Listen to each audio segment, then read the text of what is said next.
Sit back and relax for an evening with the Thamesmen.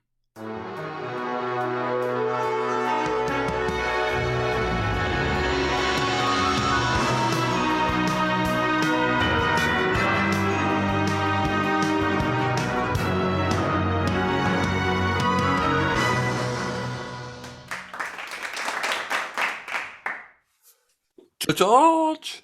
Hey! Hello! Your face there. Look like you sat on a hamster. No, not I'm not. I'm not Richard Gere. No.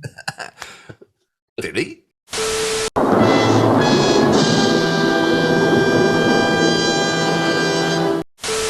Hello, everyone. Welcome to the Thamesmen. My name is Alex, and I'm in San Francisco. I'm George. I'm in Los Angeles. Yeah, thank God he is down there because he's not allowed near San Francisco anymore. Welcome to the Thamesmen, everyone. So what we do is we are following your suggestions so that it's great music and you're in safe hands. And what have we got tonight, my dear friend? Well, we're someone who is astounding is Aurora. Aurora. And this track is a cover, and we did some originals, but I think we will do some more originals again. But this one, because it's an iconic track, is a cover of Life on Mars by David Bowie, which David Bowie is a fantastic songwriter. So I'd love to see how she interprets that, because her interpretation is fantastic in songs. And so well, I don't know who's going to do the keyboard. I think on David Bowie's one, wasn't it Rick Wakeman that did the keyboard for that? Oh, was it really? But anyway, but you're right. Anyway, she's Norwegian. She's very young. She's like 25. She's got the most unique phrasing that we know, the most beautiful clarity voice. She's an absolute fresh of breath. And as my dear friend in Los Angeles said, I'm really looking forward to this one. Yeah, no, I can't wait. So I haven't listened to it, haven't tried it. So hopefully it's a goodie. All right, let's do it. Everything she does is a goodie. So far. There's goodie and there's baddie, but there's goodie, yummy. I made that up. Are you ready? I am. Let's do this. 3, 2, 1, go.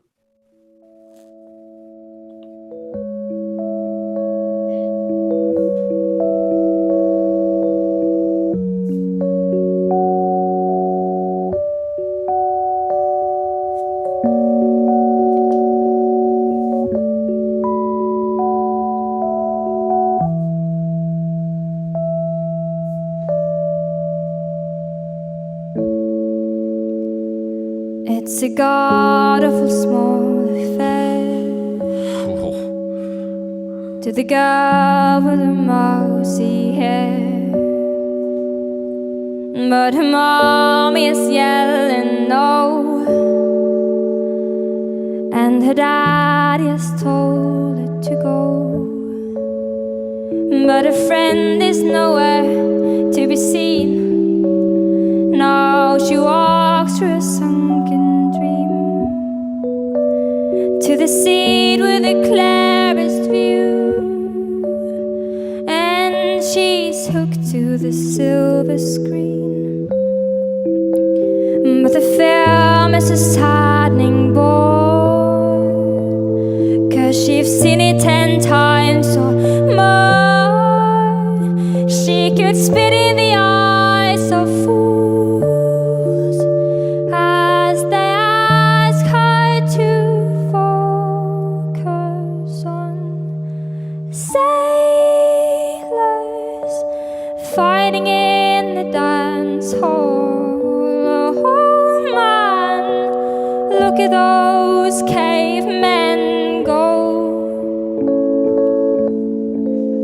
It's the freakiest show. Oh, take a look at the beating up the wrong guy. Oh man, wonder if you'll ever know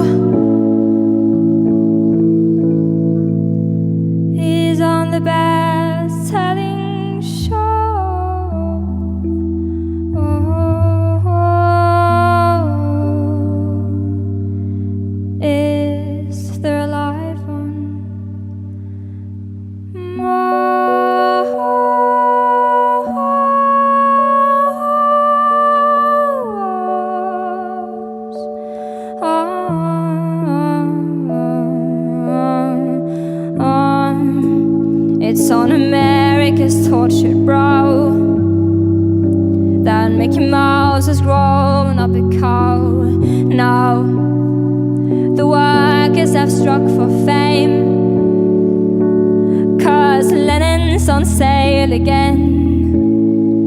See the mice with a million hordes, from Ibiza to the Norfolk Broads.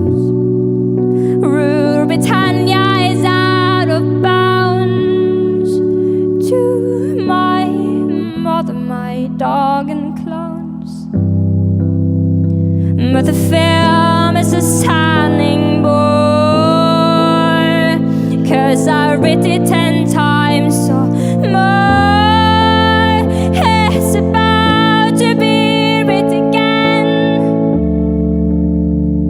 as I ask you to focus on sailors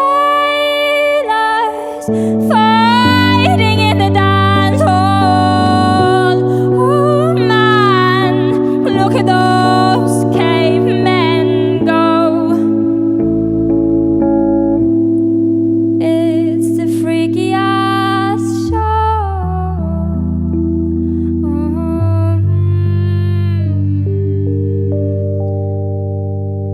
Take a look at the lawman beating up the wrong guy.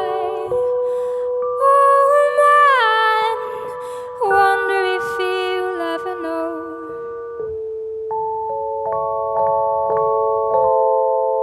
He's on the best-selling show.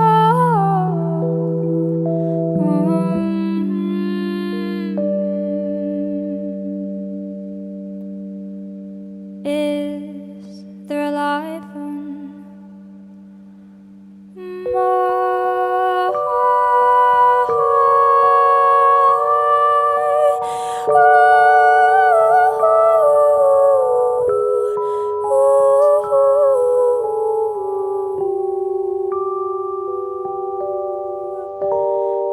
Is there a life on Mars?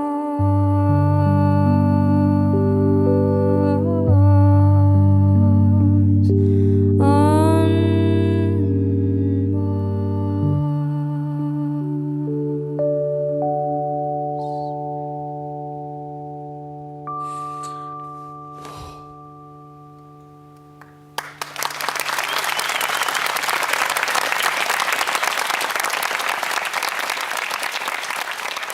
Oh, Wow.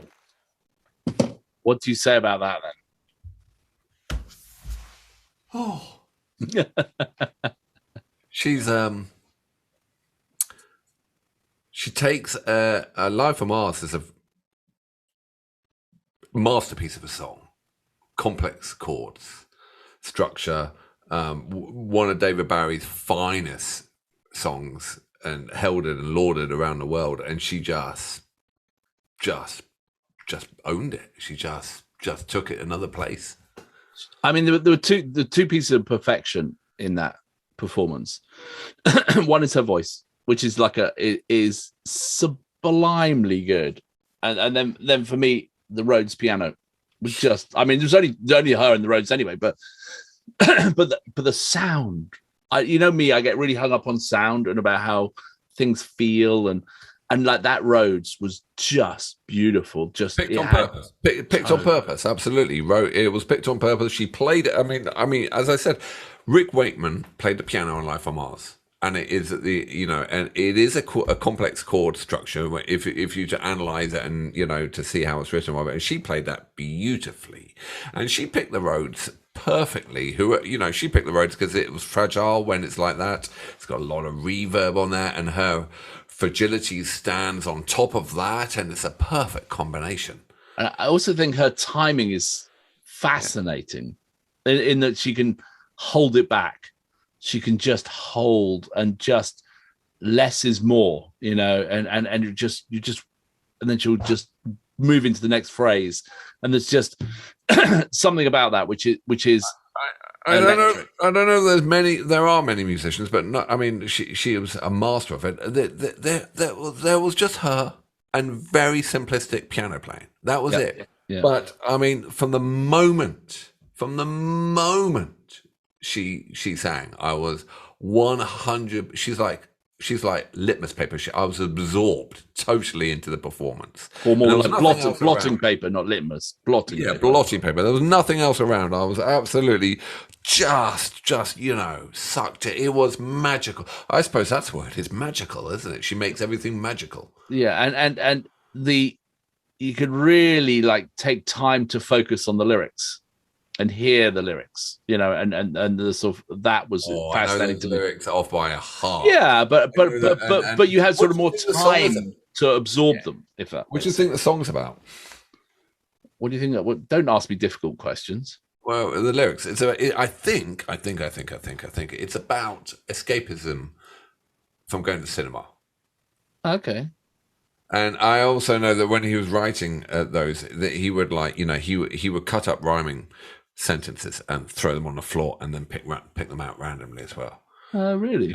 Mickey Mouse grew up a cow, and Okay. Yeah. It's I fascinating though.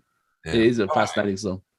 So I think we need to give it a score and see if we agree where we're going to be. So let's go into banger or wanger.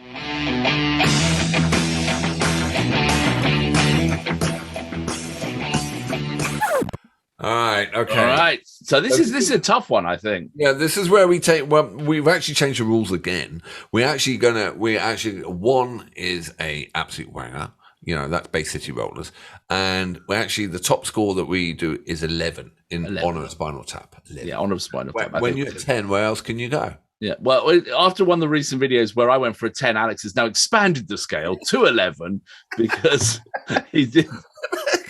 I did. Seriously, I think that's called moving the goalposts right there. As soon as he said 10, it's like 11. 11 is the highest up. Well, right. Next week will be 18 for some strange reason. Right, so 11's the absolute masterpiece, right? And one is the absolute, Bay City Rollers. Okay. So, are you ready? Have you got your score in your head? Mm-hmm. Okay. 3, 2, 1, 9. 7. What did you say? 9. 9. Okay, so you went high. You went real high. So I went high, and I tell you why. Because first of all, it's David Bowie's song, right? And I mean, like, one of his finest, and it's just a masterpiece in songwriting. So I can't score on that. What I can score on is being Aurora, and sitting down. Just when you're there. There's nowhere to hide. She was, in a way, when I was in a band, I could hide behind instruments. And I always felt sorry for the singers because, in a way, they were like naked. There was nothing to hide behind. They were so vulnerable. And there she is.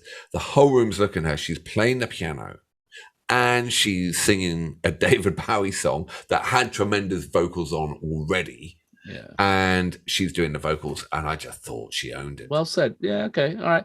Yeah. For me, you said, it's a great song because it's David Bowie. And that was why I went 7, not 8 or 9, because I could hear David Bowie's song the whole time. And Life on Mars, David Bowie, is one of the finest songs. And I'm not saying, I loved her voice. I loved her phrasing. I loved, like I said, the Rhodes piano. I loved all of that stuff. But I was distracted because I always heard David Bowie. I could hear his song in my head all the time. And it was like, I've loved all the stuff Aurora's done and I love that track, but David Bowie has that track. Well, do you know what the song did make me walk away feeling? And this is, maybe it's in total respect to Aurora, actually. It made me walk away missing David Bowie. Yes. Okay. Because when I was listening to the track and it was flawless, no question about that. And she must be a Bowie fan of his songwriting. It actually made me walk away thinking how good he was, and how sorely missed he is as well. So yeah, no, for sure. Well, it's interesting. I think it's like interesting how we interpret these things. I think so. Good. Yeah. All right, everyone. So we've got a lot of good stuff coming up. We're doing Nightwish. We've got a whole week of Wacken coming up of their entire concert. Then I think we're moving on to Mashup Week, where we've got a it's going to be interesting. We've come across some interesting mashups recently, and we thought we're going to dedicate a week to mashups and some interesting combinations. God knows what the copyright people will say when you mix two songs together and have a third person doing it. I have no idea what's going to... If any of them will ever see the light of day is another matter, you know. The governor of YouTube. The governor is going to get us. He's pretty harsh. What else is happening, George? It depends on which order we put these things out, of course, but with some of these might have already come or they'll be coming out. But there's a band called Ginger, which is the opposite of Aurora, basically. It's like the opposite of Fragile Vocals, but fantastic track. Fantastic. You've got to give it a listen if you've never tried. But that was our first time. Fantastic. A bit of Metallica, but old time's sake, one of the fantastic. And then we're doing for the Patreons, we're concentrating on Patreon. Sorry about patrons, we went disappearing for a bit while we were getting ourselves together, and we're back now. And we're doing a new thing for patrons where we're taking our favorite albums. Mm-hmm. And we're doing 3 tracks off each album to each other, and why we love so that will be on Patreon, and that will be starting in the next couple of weeks, and we're going to keep that on a regular basis. So thank you, Patreons, for supporting us. You make this all wonderful and make it all happen, so thank you. Excellent. All right, well, I think that was brilliant. So let's move on. Let's say toodle pip. Ta-ta. No. American thing. English people say toodle pip and ta-ta all the time because they watch they watch fucking Mary Poppins with that guy who the worst British Dick Van Dyke. Dick Van Dyke. Van fucking Dyke. Comical poem, suitable for the occasion, extemporized and thought up before your very eyes. All right, here we go. Room in for everyone. Gather around. I've got the worst English accent in the world. Oh, but he's a talent, though. He's a talent. But hey, toodle pip, old chap. Is Dick Van dead yet? No, he's still alive. I think he's like 98 or something like that. He's like, Sorry, Dick. Yeah. Chin chin. We'll see you on the flip side. Is that your American accent? Yeah, I'm gonna salute and move because I'm embarrassed. No.